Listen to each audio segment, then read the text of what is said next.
In today's video, I'm going to give you 3 tips that I think will help you beginners get a little bit better at finishing dents. So stay tuned.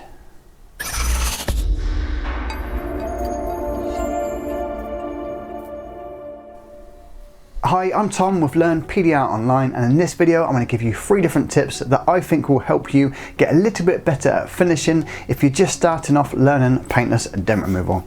Now, if you haven't done so already, you can subscribe to our channel. I regularly do dent repair videos, tutorials, and also advice and theory videos like this. So you can subscribe to the channel to stay up to date with every video release we do. I hope you like my content. If you do, don't forget to give me the thumbs up. It really kind of helps the channel grow and reach more people like you to help us all get a bit better at paintless dent removal. So tip number 1.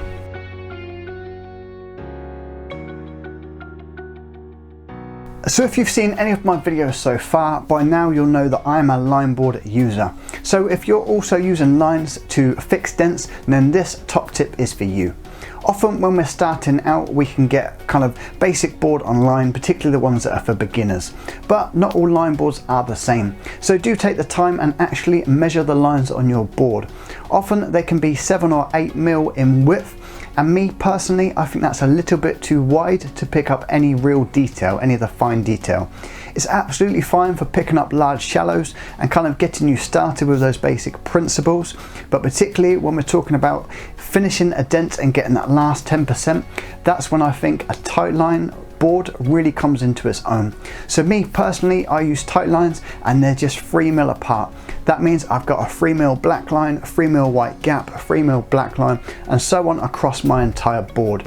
For me, it makes a huge difference in picking up the fine detail when it comes to the finishing stages of PDR. By all means, have a couple of different boards as well. You can have wide lines to get you started, and then when you come to that kind of last 10% of the dent, perhaps try switching to the tight lines and see the difference. I think it will really help you pick up the micro lows, identify any micro highs you get within your repair area.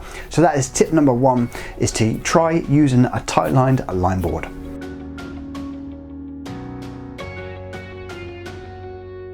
So my next tip for you beginners when it comes to finishing a dent is really about perspective.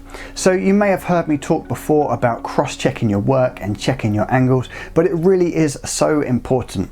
If we take a line board reflector like this, quite a simple basic setup, often we're setting up our board, we've got our dents and we've got our body position. And it makes a huge difference when we're talking about finishing to do the cross-checking. Usually we're referring to swapping sides, so going left to right, right to left, and also front to back, back to front. So they're kind of just some of the basic angles when it comes to cross-checking our work throughout the repair. When it comes to finishing, I'd say there's a little bit more of kind of fine adjustments we can do with the board. So typically if we've got our board set up parallel to what the area we're working in, just a slight tweak, say 45-degree angle, and it will give us a new perspective on that reflection. So it will change, distort the reflection that we're working with. And again, tilt it 45 degrees down. You can do this, of course, for the left, the right, the front and back, and that's going to give you 3 times as many angles at every position to kind of really check your work. Now, it's not just about those angles left and right. We can also tilt the board back. Depending on our light, that might give us a better, cleaner, brighter reflection. And also tilting the board down.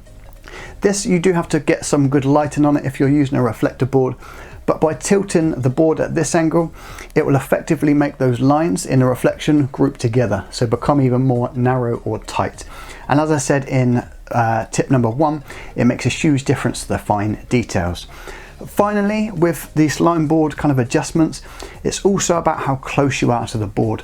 So often we can be working on fine detail, getting really nice and close with our dent here, our eye line here, and our board here. But by taking it to that level and then moving the board further back, moving your head position further back, it's going to give you a new perspective again, change that reflection and give you kind of a new working area or a new perspective to see the dent that you're trying to fix. So do try playing around with pushing the board further away from yourself, pitting your body position back. Even if you set the board up a couple of meters away, put your body back a meter or 2 away, and kind of move your head your body left and right to really kind of assess the damage. It's going to make a huge difference. Of course, you might have to bring it a little bit closer to reach the dent to do your repair, but it's all about identifying that damage to really help you finish. So that is tip number 2, checking your angles and working out your perspective on getting your reflection right for finishing the dents.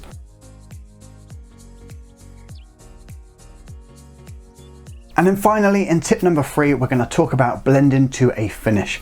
So often when we're talking about finishing a dent, we're referring to taking out the kind of micro lows and the micro highs that still remain within our repair area.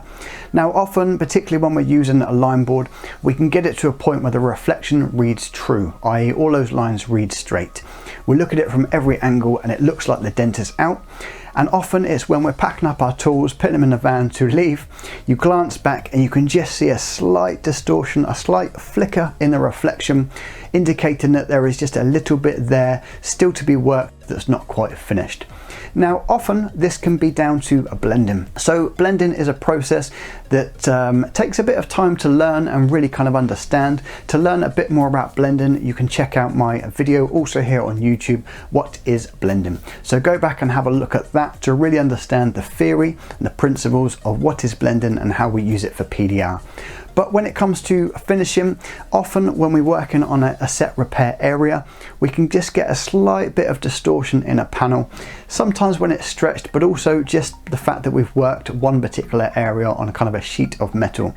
So again, all about that perspective that we covered in tip number 2, really checking your angles to see what's high, what's low. But often I use blending as a process that helps me finish my dents. So by using blending techniques, blending tools, i.e. my blending hammer, I can work around the repair area and blend out the damage. Now there are 2 different types of blending. I refer to them as vibration blending and reaction blending. I do a full tutorial within Learn PDR Online. So if you want to go into real detail about the blending process and how I use it, by all means check out our website and you can find out more details, or just pop your comments below this video and I'll answer them here on YouTube. But blending for finishing can make a huge difference. As I say, we've got our lines, everything's reading true, it's looking pretty good, but in the natural light, what we call the customer's view, we can just see a slight bit of distortion. Now, as a PDR technician, we're always focused on those fine details. So I am talking very kind of minor distortion in a panel, but often blending can be overlooked as a way to finish a repair. So it really blends out the area of damage that we've been working on and blends it into the existing panel. And it can be all of the difference between finishing a repair to a high standard. So that is it for my top 3 tips when it comes to finishing for you beginners. So I really hope you found this video useful and informative. If you have, don't forget you can hit the thumbs up icon to like the video, and you can also subscribe to our channel to find more content like this. For more information on my training program, you can visit direct at learnpdronline.com. But if you've got any questions, any comments, do pop them below this video here on YouTube. I do try to come back and respond to every comment I get. So that's it from me. Thank you for watching, and I'll see you in the next video.